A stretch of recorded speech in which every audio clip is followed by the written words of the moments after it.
farcical, so unpredictable, here on the SNL Network.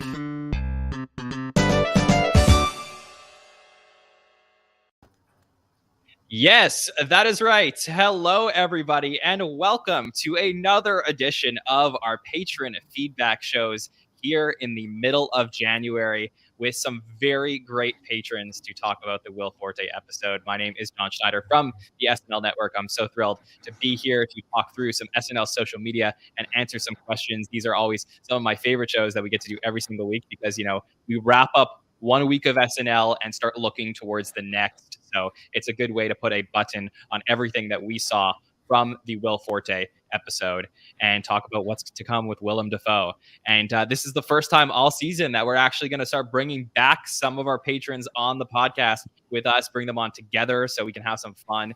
And I'm really excited about the duo that we brought here today. So joining us first, you had heard him right at the end of the fall when we had a little bit of a mishap with the Paul Rudd episode, but this time he's for a real SNL episode. Carlos, how are you? Good, and I'm happy to be on an episode where we're talking about an actual episode of SNL. Yes, I know. It's very, very, very exciting. And then, we had the opposite experience with this guy who's absolutely one of my favorite people to talk to in the SNL community, somebody who joined us all the way back in October for the Owen Wilson patron feedback show. It is Jamie Dew from the SNL Hall of Fame. Jamie, how are you? I'm great. Thanks for asking. Other than being freezing, I suppose.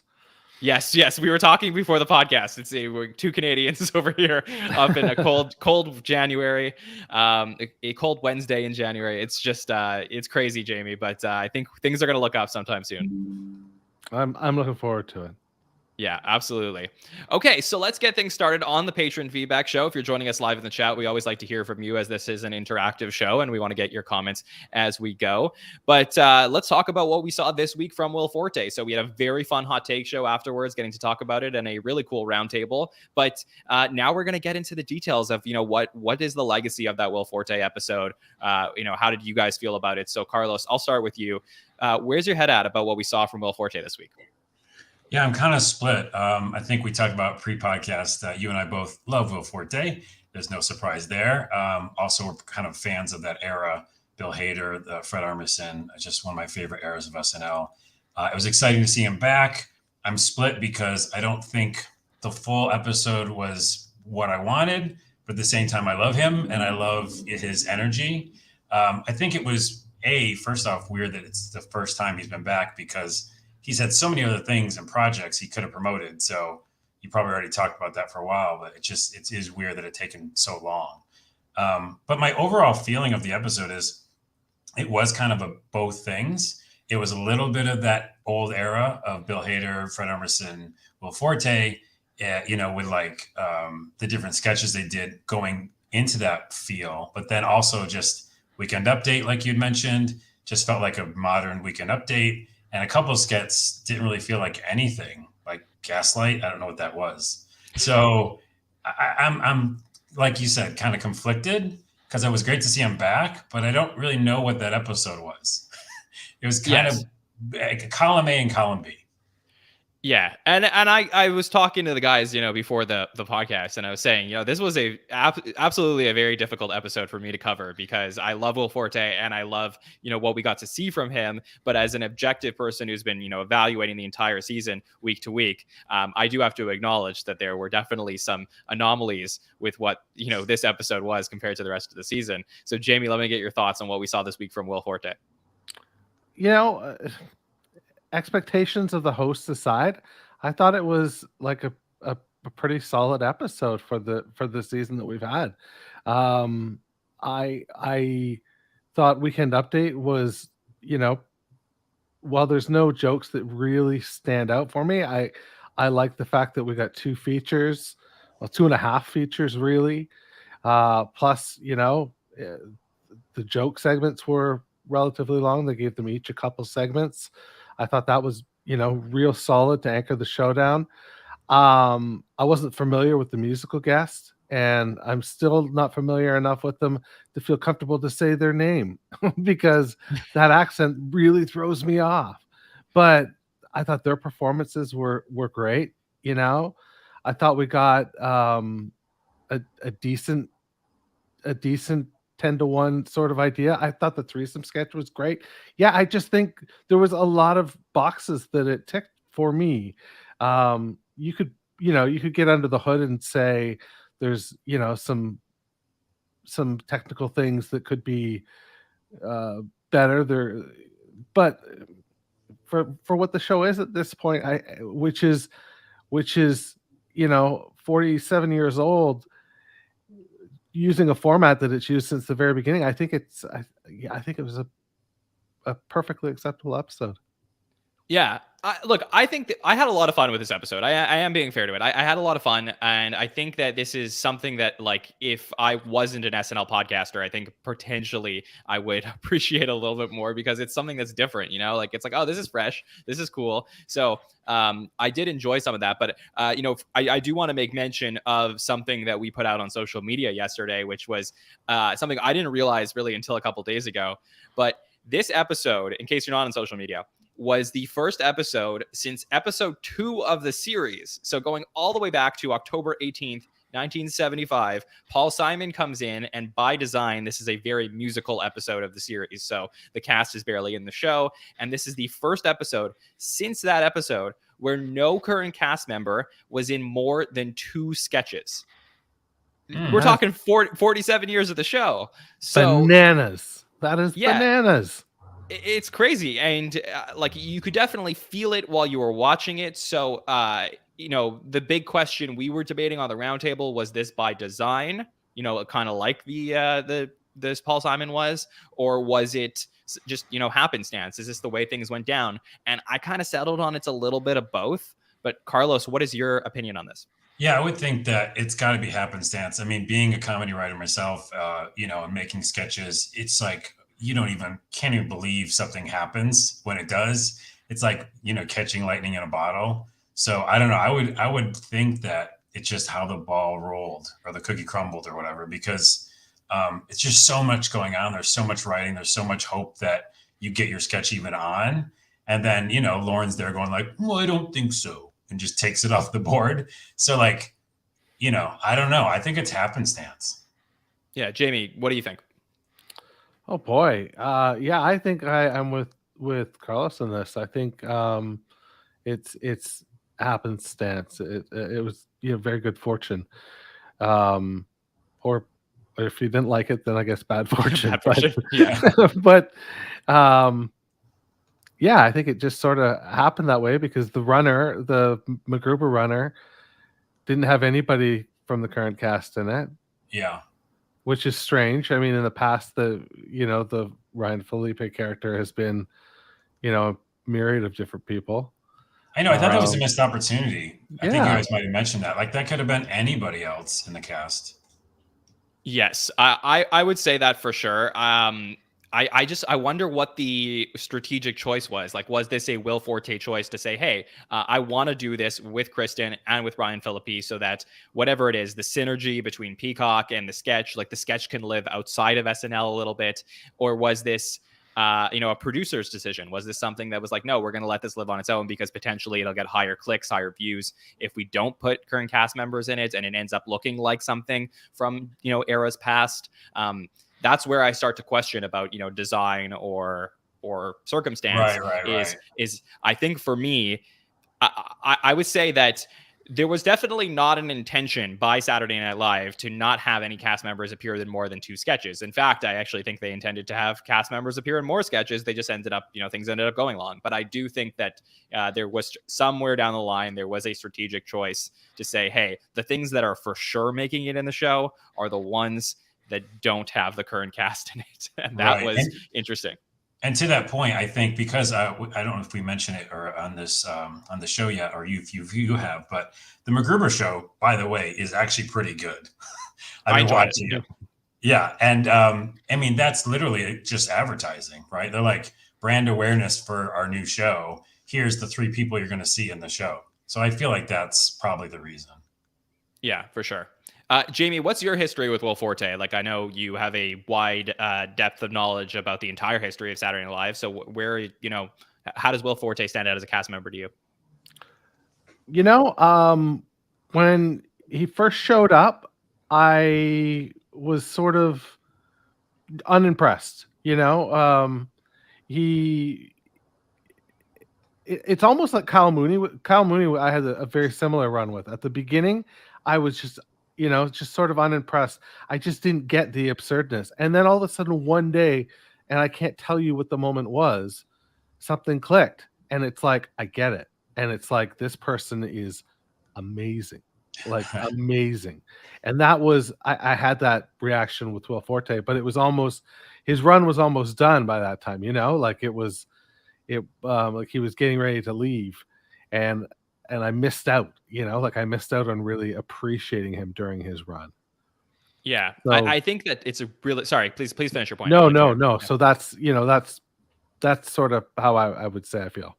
So. Yeah, no, it's great. And I think that, like, when you think about what happened at the time, we were talking about, Will Ferrell leaves the show at the end of 2002, and there's a little bit of a gap between, post Will Ferrell and pre Andy Samberg, Bill Hader, Kristen Wiig, Jason Sudeikis.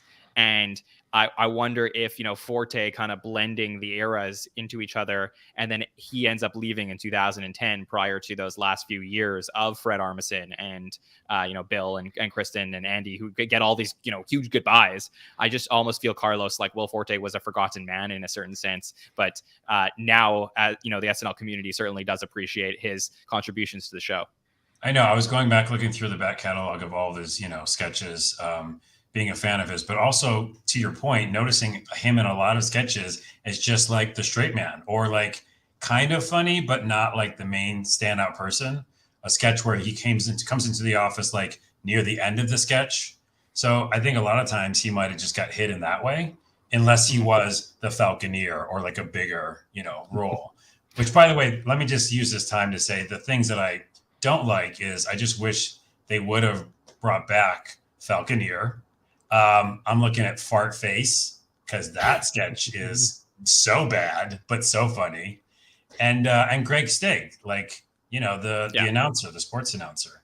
I just think there was a missed opportunity to not bring at least one of those back, because, am I right? They didn't bring any old sketch back, right?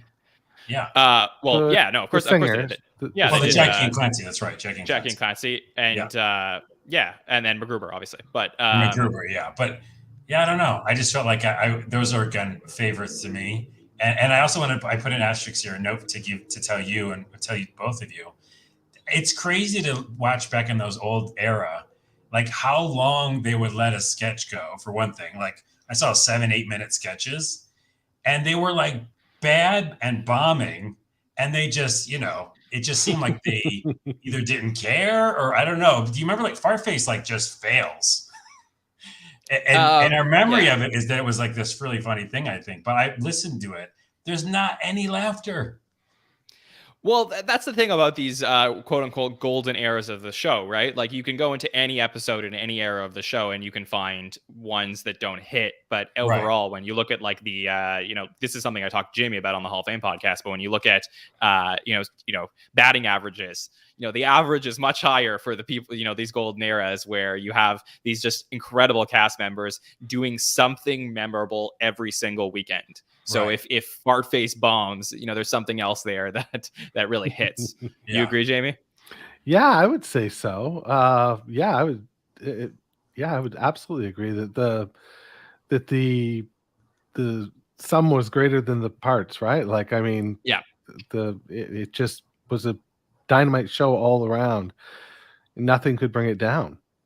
Yes. Yeah. So I do see some people in chat also, Monette, John, I know you guys were talking about comparing this one to the Sudeikis episode. I think that is definitely something that happened. I mean, people were very high on, Jason being, by far, consensus is the Sudeikis episode this season was the best episode of the season. It like bled into the episode after it. So, the high of whatever was going on, the Culkin episode is really good. So I think that people were expecting, hey, we're going to get back on track here with the Forte episode. So I certainly think that had a little bit of an effect on the perception of what we could have gotten here. I do want to ask, before we head to our next section, Jamie, since we haven't heard from you since week 1, is there anything else about season 47 that, your overall thoughts that you want to let the listeners know? Well, I've really enjoyed I've really enjoyed it. I thought it was chugging along at a real nice pace, leading up to the holiday break. Week over week, it seemed to be getting better. In fact, you and I exchanged even a couple messages like, "This is like the best season since like the early '40s," or something. It's been a while. It's been a while since we've enjoyed this, and then we came back after the break, and we made the Kate for Cecily switch. Um, with Cecily now doing the Broadway show, she's not there, and we've got Kate. And where Cecily is good at being, more subdued on the screen, Kate is just so very much there. Like she's so magnetic. The camera is magnetic to her. She's just so talented and wonderful. But I'm sort of ready to move on. Like after what I saw in the fall, like I didn't miss her. She and I like that we got a nice mix of the younger casts as well. So I think I was a little bit worried, and then the Forte episode, she kicks off the cold open, and I was like, okay, here we, maybe here we go again, and we didn't, we didn't get a dominant performance from anybody other than the host. Like really, I guess Kristen Wiig, I don't know what her minutes were, but Kristen Wiig probably outdid most of the rest of the cast. So that's so I don't know what that leaves in the tea leaves for what's to come, but I've enjoyed the ride so far here most of the way.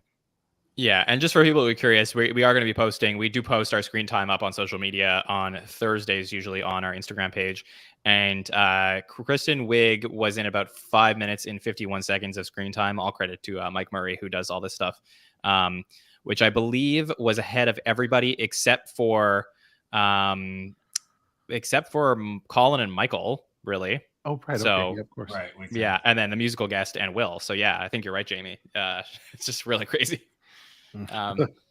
Yes, but very good points. Go ahead, Carlos. I just wanted to add that, like, even though it wasn't my favorite episode, I thought, like, you're saying it's a decent episode, but I just miss, sometimes when Will Forte and that whole era of we're talking about with Bill Hader and stuff, it feels like full episodes could be 10-1 sketches sometimes, like really, really ridiculous. And I guess maybe that's what made it, like, I was like thinking I might get that the whole episode. And one of my favorite sketch shows is I Think You Should Leave. I think Tim Robinson's a genius. And for me, The State is another series I love. I would just want to see more of that in SNL because they're like on the main stage. They're the sketch show everyone's watching. And so I feel like if they just let themselves take a few more chances, I think something really special could come out, and not like, again, I'm enjoying the season, but that's kind of me seeing Will going like, yeah, remember Falconeer? Remember Tim Calhoun? Remember the, something like a person in a box and he's just in a box, Bill Hader in a box for some reason. Just take those chances a little bit more, and I wouldn't mind that. For sure. I have to say, like, I'm really excited for what we're going to get from Willem Dafoe.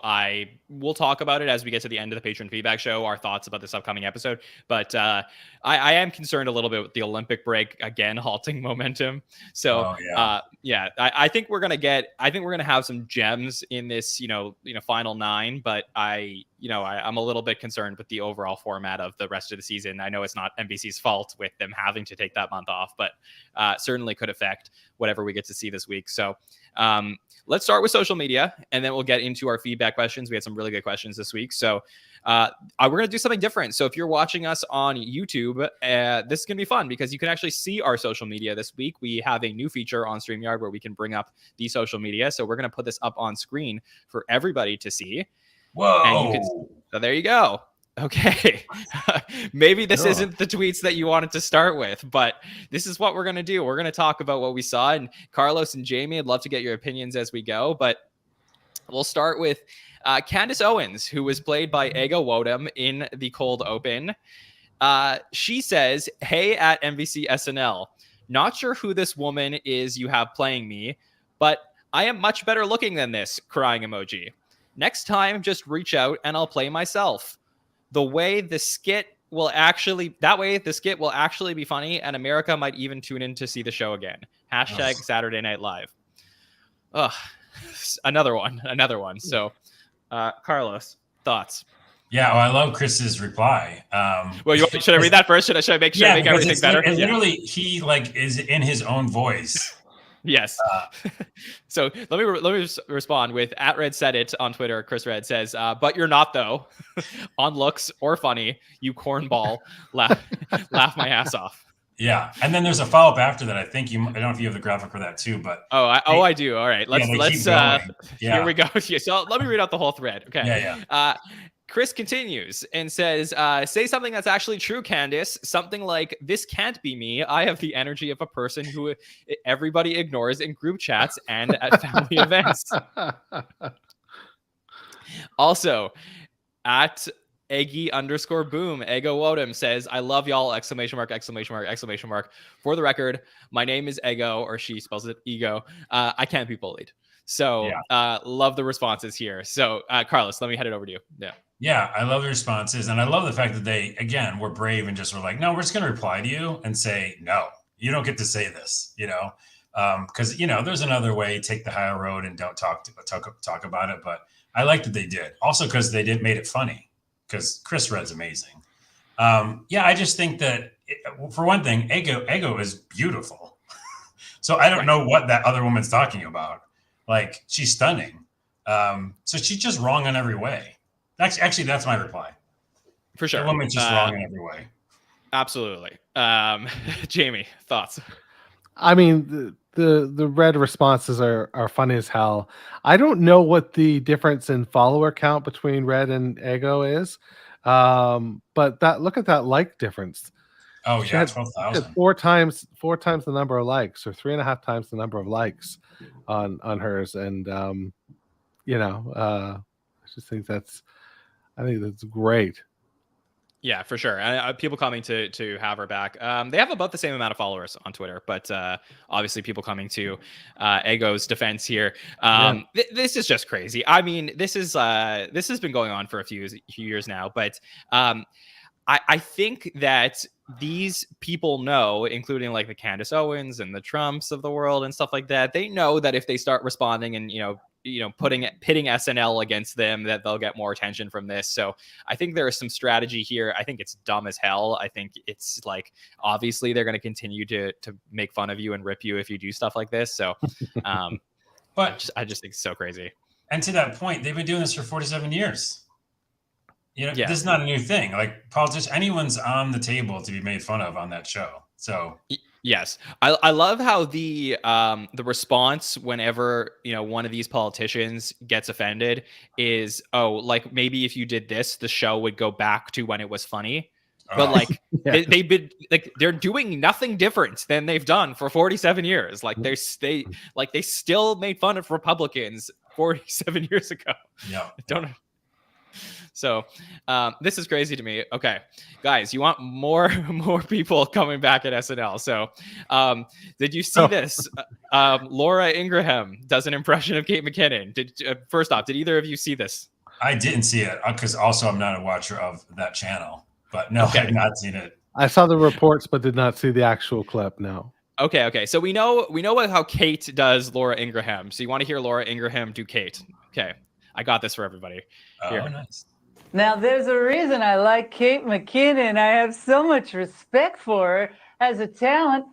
She's so even-handed in her political commentary, but seriously, think of all the low-hanging fruit provided by Joe Biden and Nancy Pelosi, little PDB and the squad on a near-daily basis.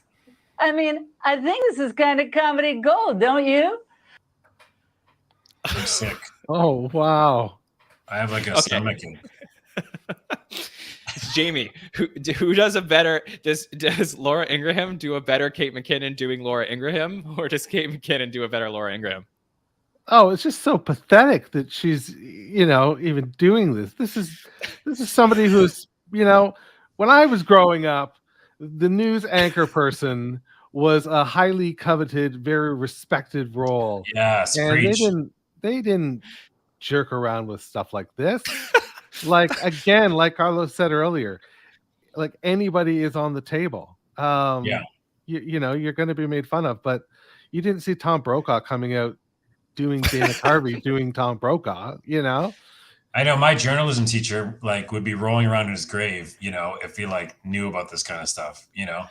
Oh man, I don't know why this makes me laugh so much, but for me, this is like it's it's hilarious in like such a weird, ironic way because it's so bad. Like I don't know what she's thinking. Like I don't know why. Like I have to wonder if like somewhere in the sick mind is like, oh, yeah, like we're gonna get more attention if we do stuff like this. We're gonna rile up our base. Like I assume that's what it has to be, guys. But like, yeah, this was crazy to me. It's just for the base, like you said. It's just for the base to be like, hey, look at us, we're really great together. This is you believe me, I believe you. We're making fun of the other side. Oh my god. Okay. All right. Enough of that. All right. Let's move on to some more fun things. Let's see what's up next. Okay. So we saw this on SNL this week. We saw that Pete Davidson and Colin Jost bought a Staten Island ferry. So this is a fun piece of social media. Jamie, were you excited to see that Pete and Colin bought a boat? If I were like 20 years younger, I would be so incredibly amped. It would be absolutely something that I would intend on going to see when they opened it. Like it would be, you know, but obviously because I'm not going to experience it, I'm less excited. But what a cool idea. I just think that's a great idea to repurpose this thing. It's gonna end up being something iconic and great, and or it's gonna just end up being a rusty ship that sinks. I don't know, but I have a feeling they're going to make it pretty cool and so Jamie, you're not going to go down to New York and ride Pete and Colin's Staten Island ferry? I can't imagine I'll be cool enough to be allowed in. All right. Well, also, then you end up in Staten Island. So I'm a New Yorker. You don't want to take that like ferry anyhow. Okay. Well, at New York City Mayor Eric Adams did write live from St. George Terminal. Pete at Colin Jost. I love this idea. What a great way to give a New York City icon a second life. Let us know how we can help, and we'll be there for the maiden voyage. So I at least need footage for this maiden voyage. Can somebody get this to us? We'll definitely talk about this on the podcast. Carlos, were you excited to see about the ferry at least? Yeah, I have two parts of this. One, by the way, I have friends in Staten Island. I like Staten Island. It's just that you wouldn't do this as a tourist attraction. It's like a 10, 15-minute ferry ride. You know what I mean? So I don't know about that. Secondly, but on the show, I was confused that they actually did buy the boat because they mixed it together with the guy who bought the boat, right? Yes. The guy who's this is a real thing. Yeah. Yeah. I think that the delivery was kind of messy on the show because I got a little confused. Like, here's a real thing, but then here's that character. But in general, I mean, hey, anything that's like SNL based in New York that's kind of fun like that, I'm all for it. It's a short ride, and you know, you have to want to go to Staten Island. Well, my impression was they were just going to park it and turn it into like a. Oh, they're not going to have it be a thing. They're going to park it and turn it into a real cool like club or whatever. If that's the case, and that's much cooler. Yeah, I'm pretty sure that's sort of the idea. Okay, that is pretty good. So it's basically it's like just a yacht that is parked now, a Staten Island yacht, and yeah, Colin at Colin Jost on Twitter, who's never on Twitter by the way, but happy to have him back. Replied to at New York City Mayor, got a parking spot ? So I think I think if this is as Casey says in the chat, is a docked party boat, I think I would check this out if I'm in New York. Okay, then yes, if that's what it is, 100%. If it's just a ferry ride and there's a bunch of like commuters on it, it's not super fun. Yes. Okay, so I don't know if anybody saw this, but we had another interesting Colin Jost thing that he did this week, and he did with Michael Che. They created a joint TikTok account. Okay, Jamie, did you see this? I saw it, and I even told my wife about it, and we were going to sit and watch it, and we haven't watched any of it yet. All right. Well, you're in luck. I'm sorry that your wife isn't here to watch this right now, unless she's watching live. But here, I'm gonna play Jost and Shay's TikTok that they created this week. I have the footage right for all of our feedback listeners. Here we go. Let me. This is our first. This is our first talk. First talk. It's our first talk. Jost Che. Jost Che, we're gonna do this for. We're gonna do some goddamn choreography. All right, Dan. What do you All need? right, now I need you to do a sexy dance with your elbows. Just elbows? Yeah, as much as you can. Come on. Hey, that sucked. That was bad. Now, Colin, I'm gonna need you to do a sexy dance. We're gonna drop the lights behind you to be red, and you're gonna have to shake that pickle. Come on, man. All right. Well, let me pause it here for a second before we continue.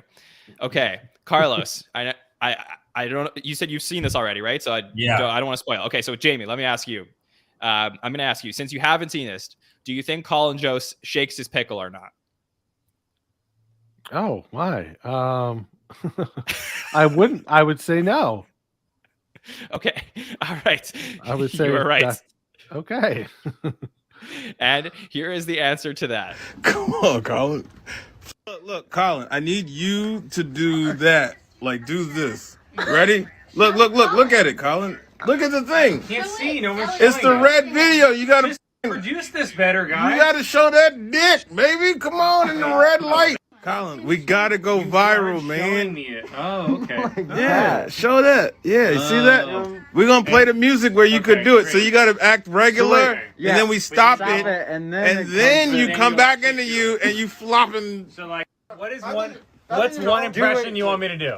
Louis Armstrong. You want me to do a Louis Armstrong Do impression? Louis Armstrong. Okay.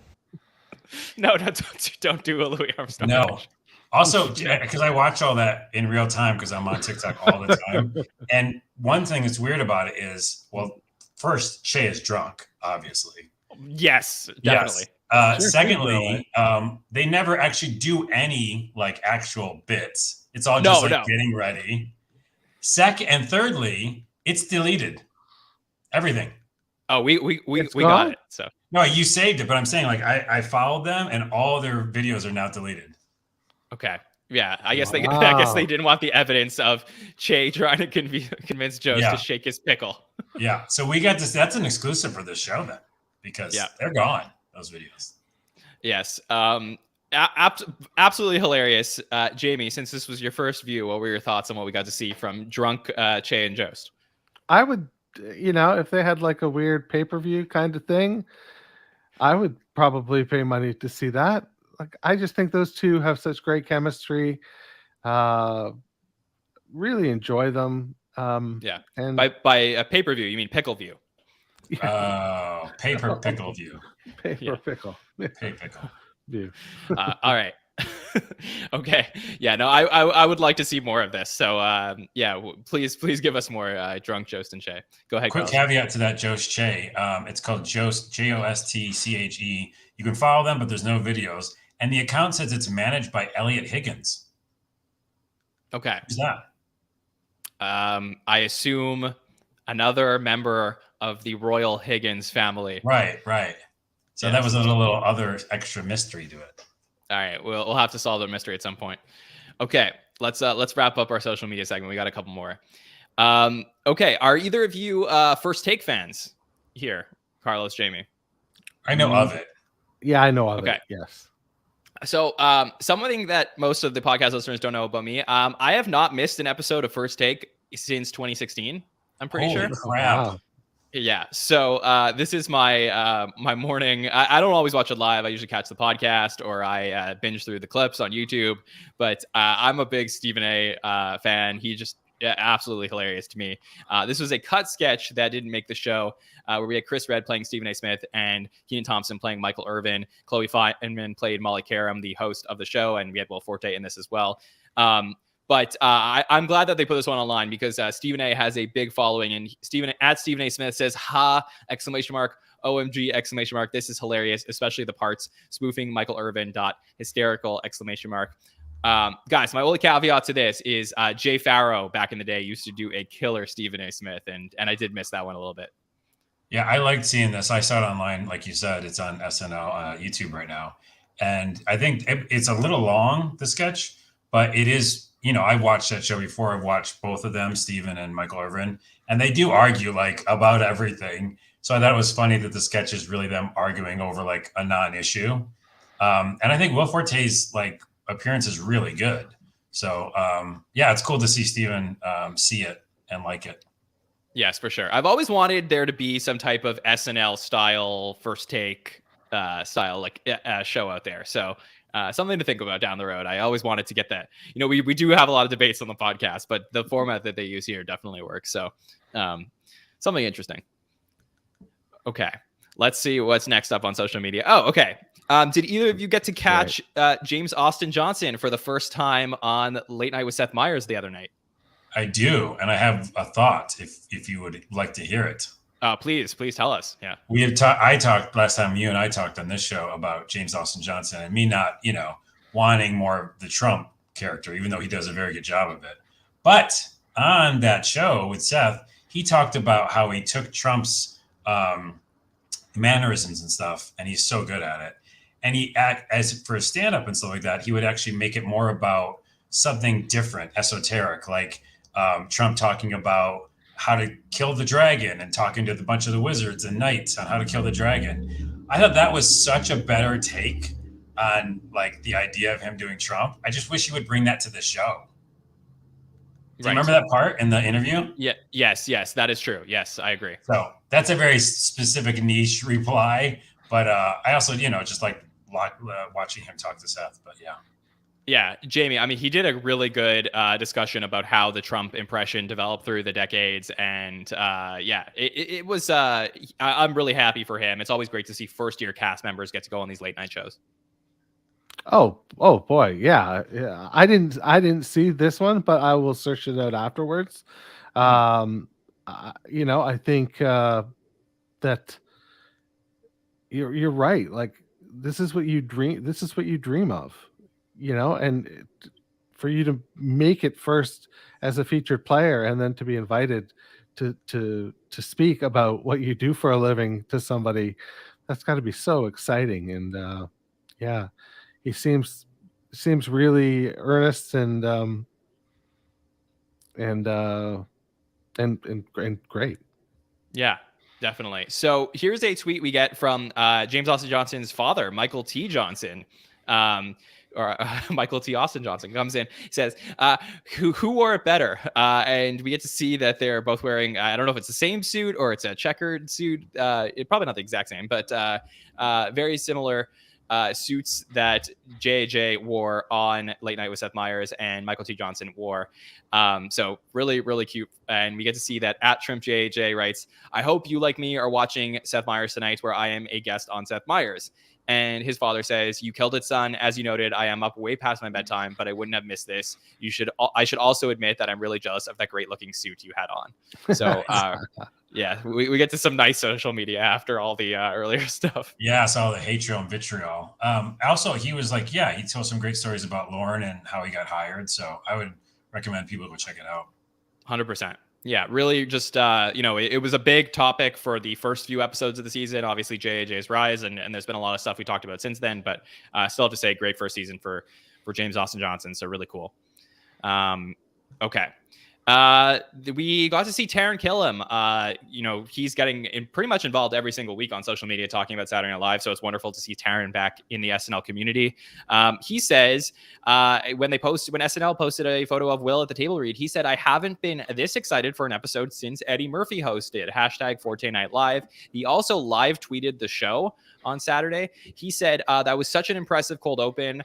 Joke, machine gun, Wordle run was brilliant. At Shrimp JJ is consistently impressive. NBC SNL, #Forte Night Live. He also said, save the best for way last in reference to Forte's monologue. And finally, yes, Clancy T. Backrad and Jackie Snad, the best. So really, really great of Taran to get involved and talk about the current show and support his fellow alumni, Will Forte. Jamie, were you happy to see that? Oh, yeah.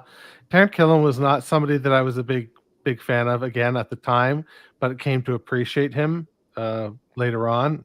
I guess I have a track record with certain people, but I always think it's cool when there's this sort of alumni status, right? You were part of something. There's the secret handshake. You know something that only a few other people have experienced, and when they're discussing it, for whatever reason, I disagree with his joke machine gun, the cold open joke machine gun idea. But Yeah. but it's cool that he's saying it. It's so cool. Yeah. Carlos, happy to see Taron Killam back involved. It's great. It's great to see him liking SNL and talking about it. I know. I like that part too. I didn't know about the live tweeting. I'm going to, I think I follow him. I just wrote down in my notes in all caps, I miss Taron. I'm a big Taron Killam fan. And I don't know, there's so many, again, 10-to-1 type sketches that he did or he was in that were just abstract and to the point where I really loved him. And I want to take this opportunity to remind people to go look on YouTube for, it's Cut for Time, and it's called New Studio, featuring Ariana Grande. And I rewatch that probably every week. And it's a Taron Killam sketch that is messed up and doesn't make sense, and there's no real punchline. It's great. So yeah, I miss him. Yeah, I see in the chat, Casey was asking if maybe Forte was involved in getting Taron Killam hired in the cast since they were on back-to-back with no overlap. I mean, it's definitely an interesting thought. I don't know the answer to that, but if we ever got to talk to Taron one day, I definitely would ask him that. John says this made me wish Will and Taron had overlapped on the show. Always charming to see an alumni being into the show currently, and I certainly agree. Yeah. Okay, let's wrap up our talk here on social media with Louis Zakarian. We always like to put up his stuff from social media at LouisZFX on Instagram. Said, so glad we got to do this sketch tonight in reference to the Jackie and Clancy. A last minute change in the running order gave us only about 3 minutes to apply that cap on Will, but always great teamwork with @Amy Tags to get it done in time at NBCSNL #SNL Makeup. So always very fun. And honestly, just seeing Will Forte dressed as Clancy T. Baccalaureate is one of the most hilarious costumes I've ever seen him in. Yeah, it brings up that I think we were talking off the show about I was watching those 360 like VR versions of the SNL sketches. There's a few of them out there on YouTube, and one of them, like Norm Macdonald was like trying to get his hat, and he was like looking for it, and because you saw the whole room, like if you were there live, you could see him like fidgeting and like wondering where the hat was. So, and then some guy just runs through the whole set. And the kind of stuff you don't see, unless you're there or watching it in VR. But that sounds like something that happened with his wig. For sure. Okay, guys, you want to get into some feedback questions that we got this week? Sure, absolutely. Good. All right. Jamie, is there a question on the list that you want to start with? Let me know. Yeah, I would say there was a question about Punky Johnson. I'm just trying to find it. I think that one's from Harper. Yeah. Harper. Yeah, from Harper. Are you worried about Punky Johnson's role in the cast? We haven't seen her in a while. And okay. Go ahead. My response is no. I don't think we should be worried. I think in this new sort of paradigm of SNL, where a 5-year, like a 5 and 6 year cast member are just starting to like break through like in a big way. So if you're somebody who's only been around for 2 years as a featured player, I think you're in relatively good hands. If you're producing and you're doing the right stuff, you're gonna do your 2 years in the featured player and then get bumped into the repertory stage, and then you've got some years to burn. No, I wouldn't be worried. Okay, Carlos, are you worried about Punky? I'm a little. I think that we've mentioned on the show before, probably, but like it's a lot about getting with a writer as well, or getting with writers that can write for you. And certain, I have a certain comedy range. Everybody who does comedy has a range, and it's like finding those people that know that niche that you're good at. And yeah, you can reach outside of that sometimes. But I think it might be some of that because I haven't seen her in anything that really makes her shine yet. She's had like breakout moments on the desk. That's probably the Weekend Update one. But yeah, I think that might just be like finding the right mix of people to write, with her. Yeah. I mean, I am worried because I think that, I don't, obviously, if she's not at the show because of a COVID situation, you can't blame Punky for something like that. Stuff happens. It's a crazy time in the world. But looking at, looking just overall at the stats from the season, I mean, she had a really good episode, season 47, episode 8, which was the Billie Eilish one. She was in 4 sketches. That was her biggest night of the season. But she wasn't in the Simu Liu episode. She wasn't in the Paul Rudd episode. She wasn't in the Ariana DeBose episode, and she was not in the Will Forte episode. So really, since, we have obviously that Billie Eilish, a really good episode, but we've really only seen her in 4 sketches since the Jonathan Majors episode. So it's been a while. And, we really haven't, in the amounts that we've talked about that we've seen since, mid-November, we've seen everybody more. So I am concerned for somebody who, in my opinion, needs the bump, like needs the eyes, because I'm sort of worried that she's, getting forgotten among everybody else. When 80 wasn't there last week, it's noticeable, but Punky's not there. I'm worried that it's not. And that's, for somebody who's rooting for her, I'm a little nervous about it. Okay. Carlos, is there a question you want to take first? Well, I'll just do the obvious one because I kind of already gave the answers. But the first question from Haley, which is, if you were planning the Forte show, which recurring sketch of his would you have picked? And I kind of already told my answers, but I'll use this to tell them again and then see what Jamie says. But Greg Stig from the Sports Announcer, he's just so funny. And I think they could have done so many timely kind of sports jokes with that. And then Fart Face. But really, Falconeer is my main thing. Because, I just feel like it's so similar in the vein of MacGruber, and they're already promoting that. I don't know. I think a new Falconeer would have been really fun. What about you guys? Okay. Jamie, you want to go first? Yeah, I think who is why can't I think of his name right now? The political correspondent. Tim Calhoun. Tim Calhoun. Absolutely. I thought when we were kicking to a second feature at the desk, I thought for sure it was going to go to Tim Calhoun, and similar to what they did for Sudeikis, let him do a popular desk character, and I think that would have been dynamite. I think Sudeikis was on it just too recently for them to reunite and do do the Sports Center thing. Although it would have been it would have been funny. I'm glad they didn't do it for Sudeikis' episode, because it made Forte coming back and hosting his own episode before doing a high profile guest spot. It made that even more special. Tim Calhoun for sure. Okay, I agree about Tim Calhoun, by the way. I do wonder if Tim Calhoun was an update. I mean, we're talking about another sketch that the current cast wouldn't be in, so it's another thing. But I think for me, this was something that I've been thinking about, and I don't think I mentioned on the podcast this week, but we spoke about it a little bit last week. Hamilton, his really right wing, super racist, misogynistic, blonde haired. I mean, I guess there's some MacGruber comparisons, but I loved Hamilton. I loved when they talked about he did this at Seth Meyers' wedding, and he's talked to Seth about it before. It's a sketch that was done that there was maybe once, I think, with Gabourey Sidibe in Will Forte's last season, there was a sketch around Hamilton, but the originations of this character was basically they were at a wedding or they were at a funeral, and there was a long line of people that just kept grabbing the microphone and never letting, I think it was Sudeikis, who was the MC, never letting him finish what he was saying. And I feel like you could have taken the Hamilton character, and that would have been a great spot for the current season 47 cast, is have Hamilton come in among a bunch of random characters from the cast and putting their spin on the previous Hamilton sketches. So that was one I think that was left out. And Kristen Wiig was in that most of the time. Right. Yes. I think she used to play somebody with an air oxygen. Yeah.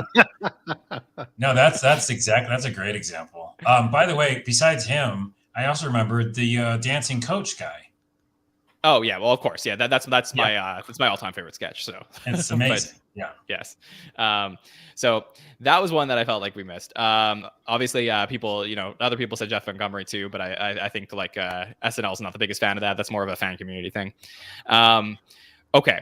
Let me take this one from Ike Moore, one of our great patrons. He said, I thought Will's episode was good, not great, but I love that he got the chance to do it finally. I'm always wondering when an alumni comes to host, how do they make the decision of how many throwbacks they do and how many new sketches? Kristen's last episode, for example, had a lot of new content. So, Jamie, you want to give a perspective from a producer's perspective? How do you think that they decide how much new content versus, bringing back the old favorites? I would say, I haven't thought about this too much, but like 3-1, like I would do 3 new to every one sort of,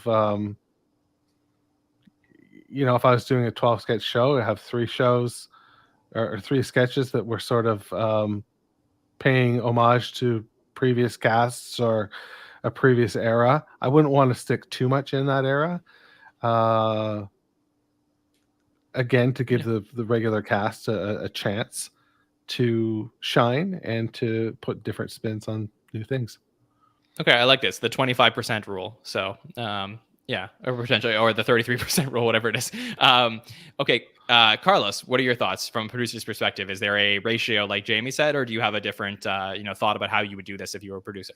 Yeah, I just, again, have another thought, which is going to be, I've looked at these questions. It's kind of my answer for a lot of them. It's just, you just really can't know. You can try and be like, hey, we should only do a couple, or at least go for a couple old sketches. But again, it's week to week. There might be something that's in the news you got to recover. And again, it's 1 week of writing, or basically a few days of writing.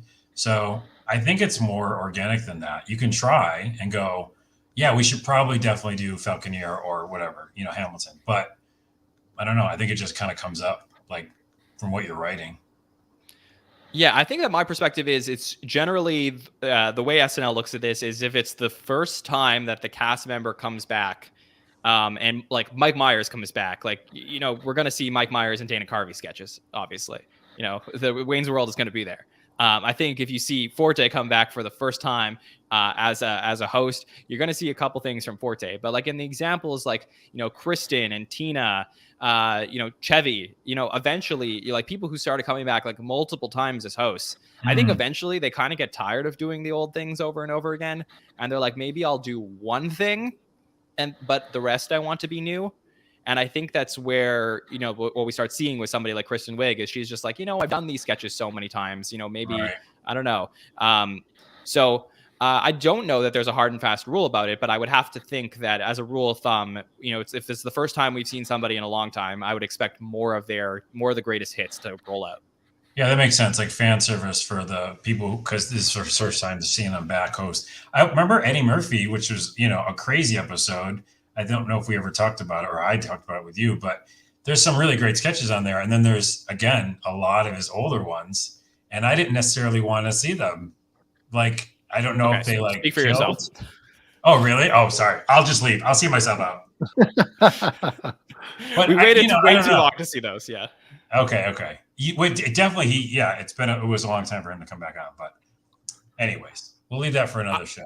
I think it's like, look, if you go to like you go to a great concert, like, and you hadn't seen somebody in a long time, like you're gonna want to get the greatest hits out there. But I think you also want to see some new stuff too. So I think like Phil Collins is doing another tour. Like you're gonna want to hear the big stuff. So what's the big stuff? Susu Studio? No, in the air tonight. Coming in the air tonight. Yeah, I was gonna say. So I would say if you don't end on that, I think that's the Gumby of what we're describing. Welcome back to the Collins cast. Right, exactly. All right, let's take this one from Monette. Jamie, do you want to read this next one from Monette? What could explain Aristotle's lack of screen time? He had good momentum the entire fall with 2 strong original character debuts, but in the past few weeks, he's in the show for about 5 seconds. Sorry for butchering your question, Monette. No, I think you did good. We got it. So, okay, so let's talk about Aristotle, somebody that we really just haven't gotten to talk to very much, or talk about very much recently. So, Jamie, do you have a perspective on this? Well, you guys sort of made me think differently when I'm like, no, um, I think Punky's totally safe, and then you guys got me all freaked out. Oh no, like I don't want to see her go. And I feel the same way about Aristotle. Like I think we have seen, a good enough chunk of his material to become a fan, and you don't want to think about somebody not getting their due when you're a fan of theirs, and that's sort of where I'm at with him. I can't imagine, again, as somebody who's a first year featured player, that he wouldn't make it back as a second year featured player. Like I think that's a slam dunk at this point, whether or not that's his decision to make, or like if he's got something better down the pipeline. But I can't explain why the time has tightened up. I don't think it's for performance reasons, though. I think there's been a couple anomaly shows where, like, again, Weekend Update, what was it, 15 minutes long this week? Like it maybe not quite 15, but like it was among the longer episodes of Weekend Update. Yeah. It was a long one. So, Carlos, let me get your opinion on Aristotle and his season that he's having. Yeah, I'd say like what was Jamie was saying earlier, like some of it's just buying your time, right? Or biding your time. Is that it? You're just waiting for time to go by, and then you get more screen time. Like that's just a general thing. I think there's a difference between Punky and Aristotle. Also, I just saw in the chat, Demi said that Punky's still testing positive for COVID. So, well, yeah, TBD on that. Yeah, TBD on that. Okay, yeah. But I think to the point of like just finding a writer, finding your voice. For me, my opinion, just personal opinion, Carlos's, is I think Aristotle came in with more. He's doing a lot of live stage shows. Obviously, Punky did stand up and stuff as well, but Aristotle had that robot character. Had what's his butt from? Macintosh 3000. No, but the other guy who said. Angelo. Yeah. Angelo. So Angelo the robot, they were in his repertoire. I think that just helps, right? And then he like knocked it out of the park with additional writing from people on SNL. So that's maybe why we got to see him, and he did make an impact. But I think he's fine. I'm more worried about Punky, but I think Aristotle, even though we haven't seen him a lot, it's just biding his time. Yeah, I am not worried in the least about Aristotle or Sarah, for that matter. I genuinely do not think there is a problem with them. I think they're first year cast members. I think JAJ is like a complete anomaly for everything we're seeing. I think this is very classic, and I think that it's made worse by the fact that the season just completely sort of got derailed a little bit. Like it was just, we were on a very big high. We were seeing new stuff, and then COVID came in, Omicron, there's like the new variant, there's COVID restrictions were doubled down at NBC. People were not there. It's not as easy to produce the show with all the restrictions there.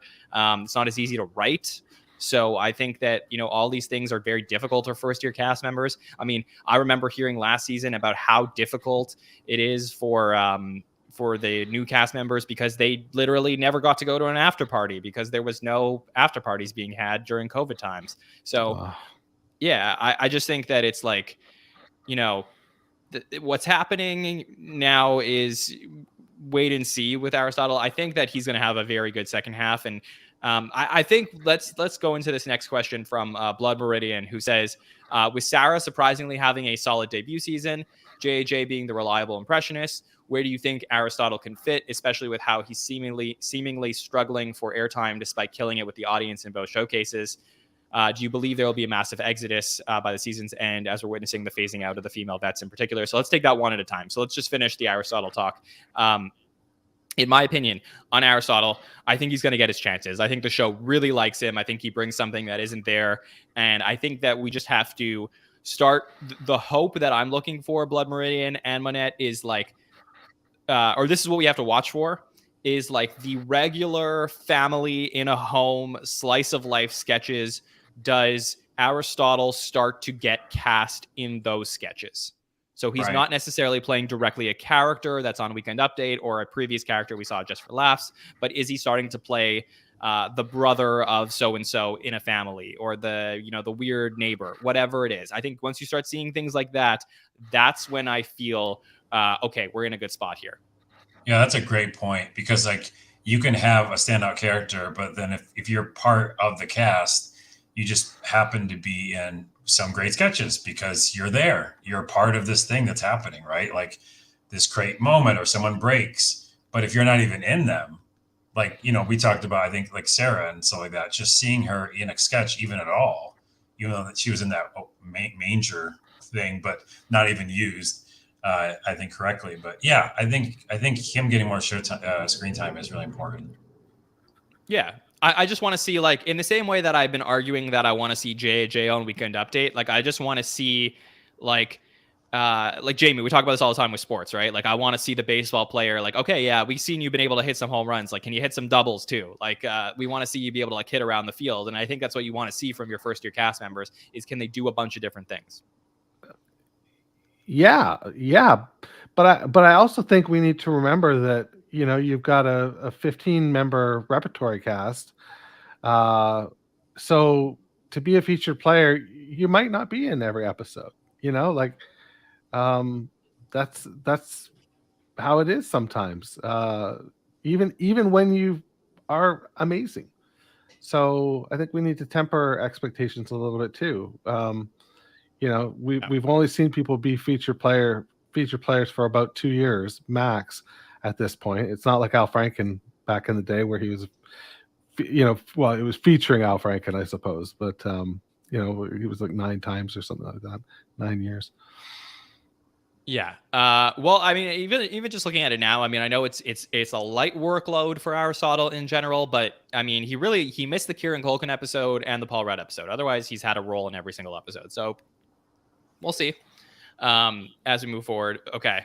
Let's take the back half of this question from Blood Meridian, which said, do you believe there will be a massive exodus by the season's end as we're witnessing the phasing out of the female vets in particular? So let's do our usual end of season prediction talk. Carlos, anything on the mass exodus we could potentially see? Well, I don't know. Is there something that I don't know about when it comes to mass exodus? Because No. Okay. That's what it just like. general expectation that like the phasing out will start to happen. Yeah, I hope not. I mean, again, writing comedy myself, if I like lost a partner just right now, like it changes your whole ability to create things. So I hope that everything stays kind of as it is. Obviously, I don't want to say any specific female exodus because that'd be terrible. You only need more female voices as far as I'm concerned. So yeah, I hope nothing changes much. And if anything, I would just add more writers. But yeah, I hope not. I would say I think that as indicated by the changes we saw between Christmas and the first show of the new year, which some of the writers leaving, so for me, I would say that I think at this point we're headed towards some changes overall. I don't know, mass exodus is the right word, but I think we're probably headed towards 3 or 4 people going and potentially people like Please Don't Destroy joining the cast. Interesting. Okay. And by the way, I like last time I was on the episode, I'm learning a lot more about the writers as well myself. And, I watched a lot of YouTube videos about Anna and she's amazing. So it was, disturbing to see her leave. But yeah, I would like to know more about that because I don't know. I just think community within the writers is really important. Yeah. Yeah, I mean, and one of the things that I would say, like expectations for the second half of the season, I'd like to see more is like more stuff from the other writers, like the 7 additional writers besides Please Don't Destroy, like continue to see what they are producing and be able to start to get an idea of the style of sketches that belongs to the other 7 new writers that were hired for this season. I think that'll be something to look for in the next 10 episodes. Okay. Carlos, you want to read this one from Ken? Yeah, Ken George Jones.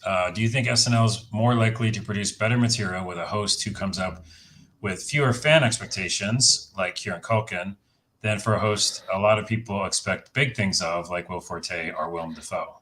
I don't know if people expect big things from Willem Dafoe, but no, I think people do. I think people are really hyped Really? about Willem Dafoe. Yeah. Yeah, I think so, because I think he's weird, and I think that he's like an older, weird man, and I think that people have high expectations for him, and I think that's an he's interesting way. He's an older, weird man. They expect a lot. Yeah, I think he's like people like dark stuff, and I think that he has like a dark side of his humor that I think there's a lot of hype about him. But specifically to Ken's question, do you have an answer, Carlos? So the question was basically, is it there's more likely to produce better material with a host that comes up with fewer expectations? Yeah, again, I don't want to sound like a broken record because it is week to week. You don't know. I think it might be initially easier when you have a Will Forte or Willem Dafoe because, and by the way, he's a fine actor. The Lighthouse is amazing. But, and I can see your idea of like a Christopher Walken kind of dark comedy stuff. Lots of times it's like you have some front-loaded stuff when you have bigger expectations because you have like, oh, well, we could do this, and this is obvious. We could do this. Willem Dafoe, Spider-Man, of course, right? But again, it's the luck of the draw. I don't know if I can answer that question. Okay. So I'm not giving you an answer. All right. Very helpful. Jamie, over to you. Well, I think there's two things you're sort of talking about here, right? You're talking about the fans' expectation and the ability to produce material for the fans' expectations. And I think, is there such thing as being a clutch writer? Like I would think that, again, to continue to badger this sports metaphor, if you're writing the Eddie Murphy episode, I think you're going to get up a little bit more for that episode. You're gonna want to be in that pitch room on that Monday, throwing an idea out that's going to make him laugh, his trademark laugh. Yeah. You said it better than I could. So thank you for that. That's exactly it. I think I agree. I concur. Well, I think that my answer to this question is that I think that when SNL is at its best and at its strongest and its most memorable episodes in the 47-year history of the show, it's when you blend great writing with a host that continues to elevate the writing, right? Because you often ask yourself, you're like, okay, what made this a good episode? Did the host elevate the writing or did the writing elevate the host? And I think we've had multiple examples of that this season where, Jason Sudeikis comes in and it was, clear to me that the host just, whatever was written for that week, Jason blew up. And in the Kieran Culkin episode, which was, widely celebrated, to me, it was clear and obvious that the writing elevated Kieran Culkin. So I think that's the question you often have to ask yourself when you see a new host come in is, okay, what type of host are they? Are they more of a Kieran Culkin type where they're going to submit themselves to the process, or is the host going to overwhelmingly take over whatever the writing is that week? And I think that when you talk about strong personalities, like someone like a Will Forte or a Willem Dafoe, I think that what's going to happen is they're either going to completely elevate the writing, or the writing is going to be, pretty stagnant and they're not going to do their jobs to do it. And I think like that's what you really have to evaluate is the blend of the host and the writing, I think. So I think when it comes to a subtle host, I think that it's much more dependent on the writers to elevate that person. But when it comes to a strong personality, I think the writers have almost less to do in a way because the host can carry the show themselves. Also an excellent answer. I'm glad I had no good answers. You both have the best answers. But I will add to your point, and it's something I've never said out loud, but every time I've been watching every episode ever, probably of the show. And that's how I felt. I felt like the host can be the energy that brings up the room, right? And that's, again, from a live standpoint of doing comedy on stage, when you have the people and the right energy, everything else is going to go. And it also mixes with the musical act, right? In the musical act, I've seen it before where the musical act actually is better because everything else is going better. It's a real thing. I remember doing stand-up and whoever's just killed, it leaves a little bit of fire on the stage and you can get that fire. So my new age answer is it's about energy. Yeah. Definitely. So okay. Okay. This next question is from Covifilus asks, oftentimes the upcoming host is in the audience like Willem was for Will. Should SNL incorporate the upcoming host more often for cameos, or is it better to save it for when it's really a specific joke like Will and Willem, where Will's monologue centered on how it's a joke that he gets to host? Okay, so this is in reference to the fact that, this has happened a lot, definitely more in previous decades of the show, where SNL will bring in, a host that's never hosted before, for the previous week, so they get to learn the show a little bit. Should SNL always try and include this person in the monologue? So, Carlos, what do you think? I like to see it happen more. I don't remember it happening a lot. Do you?